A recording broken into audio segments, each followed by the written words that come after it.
آگے فرمایا وذکر اللہ کثیرا، اللہ کو بہت زیادہ یاد کرنا چاہے۔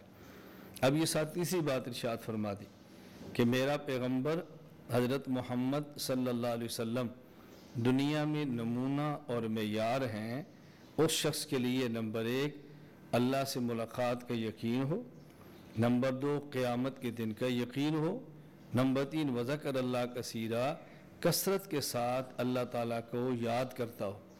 یہ جو فرمایا نا ذکر اللہ کثیرا، یاد کرتا ہو، ذکر کرتا ہو، ذکر کی 2 صورتیں ہیں، ذکر کی 2 قسمیں ہیں۔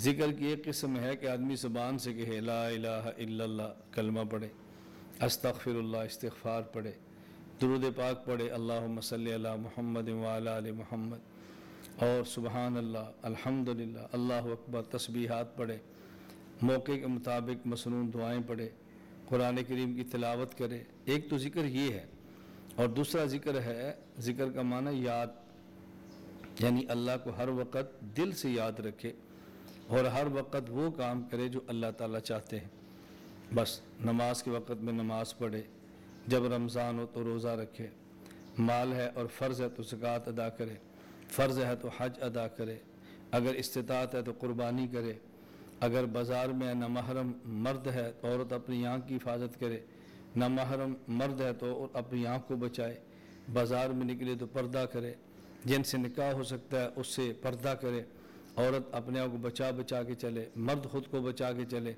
ایک یہ ذکر ہے، اور یہ ذکر حقیقی ہے۔ اصل ذکر یہ ہے کہ آدمی ہر موقع پر شریعت کے مطابق عمل کرے، یہ ہے اصل۔ تب یہ بات سمجھائی کہ دیکھو لقد کان لکم فی رسول اللہ اسوۃ حسنہ، میرا پیغمبر معیار، میرا پیغمبر نمونہ ہے، کس کے لیے؟ نمبر 1 لمن کان یرجو اللہ، اس شخص کے لیے جس کو یقین ہو کہ میں نے اللہ سے ملاقات کرنی ہے۔ اللہ سے ملاقات کب ہوگی؟ والیوم الآخر، قیامت کے دن کا یقین ہو۔ اور پھر یہ ملاقات قیامت کے دن مفید کیسی ہوگی؟ ذکر اللہ کثیرا، کہ دنیا میں اللہ کو یاد کرتا رہے۔ اب اللہ کو یاد کیسے کرے؟ اللہ کو یاد کرنے کا حقیقی معنی شریعت کے مطابق عمل کرے، اور یہ کیسے ہوگا؟ لقد کان لکم فی رسول اللہ اسوۃ حسنہ، پیغمبر بتائیں گے کہ اللہ کو یاد کیسے کرتے ہیں، اللہ کی شریعت پر عمل کیسے کرتے ہیں۔ ہماری سعادت، ہماری خوش بختی اور ہماری خوش قسمتی ہے کہ اللہ پاک نے ہمیں خاتم الانبیاء حضرت محمد مصطفیٰ صلی اللہ علیہ وسلم کا امتی ہونے کا شرف بخشا ہے، یہ ہماری سعادت ہے۔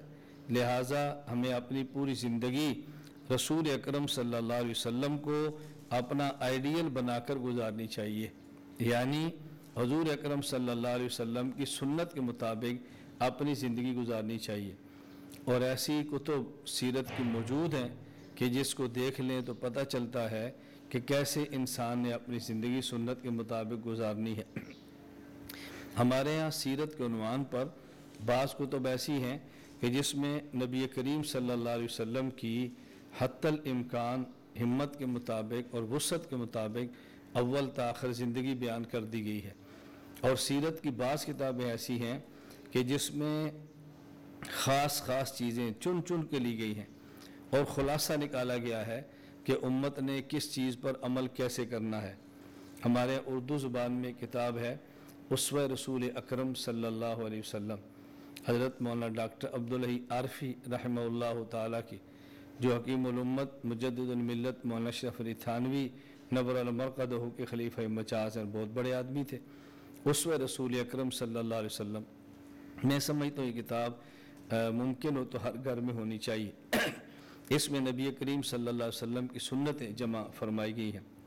اسی طرح شمائل ترمذی کی شرح جو میری اپنی کتاب ہے زبدۃ الشمائل، اس میں بھی نبی کریم صلی اللہ علیہ وسلم کی زندگی کے اہم چیزیں بیان فرمائی گئی ہیں کہ جو آدمی کو اپنی عملی زندگی کے اندر لانی چاہیے۔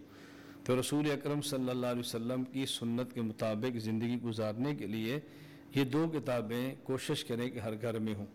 نمبر 1 اسوہ رسول اکرم صلی اللہ علیہ وسلم، جس کے مصنف ہے ڈاکٹر عبدالحی عارفی رحمہ اللہ تعالی، اور ایک زبدۃ الشمائل جو میری تصنیف ہے، یہ 2 کتابیں، ان کا مطالعہ کریں اور نیت کریں کہ ہم پوری زندگی انشاءاللہ العزیز سنت کے مطابق گزاریں گے۔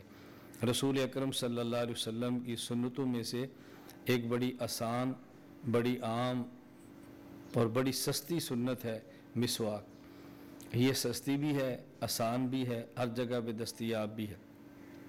ہمیں اس کا بہت اہتمام کرنا چاہیے۔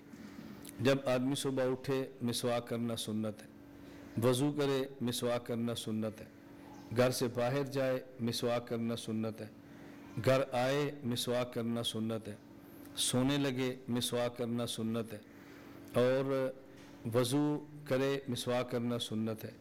اسی طرح کھانا کھائے، کھانے کے بعد مسواک کرے تو سنت ہے۔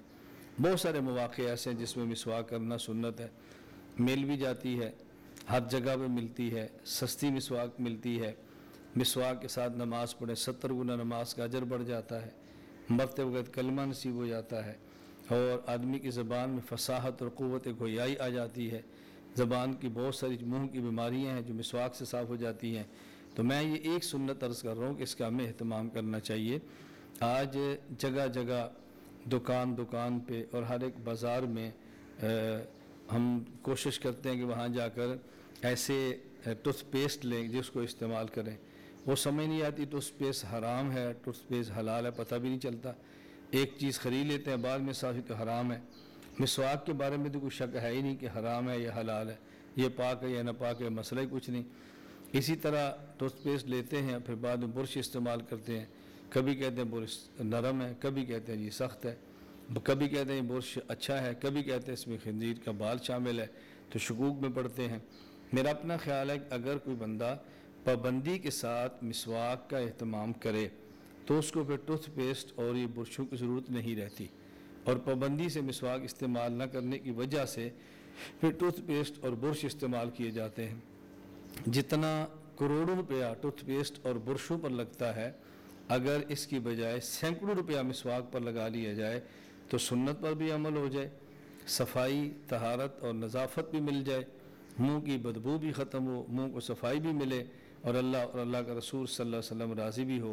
اللہ تعالیٰ مجھے اور آپ سب کو دنیا میں اس کو دارالعمل سمجھ کر رہنے کی توفیق عطا فرمائے، سنت کے مطابق اپنی زندگی گزارنے کی توفیق عطا فرمائے۔ لا الہ الا اللہ، لا الہ الا اللہ، لا الہ الا اللہ، ما لنا رب سوا، لا الہ الا اللہ۔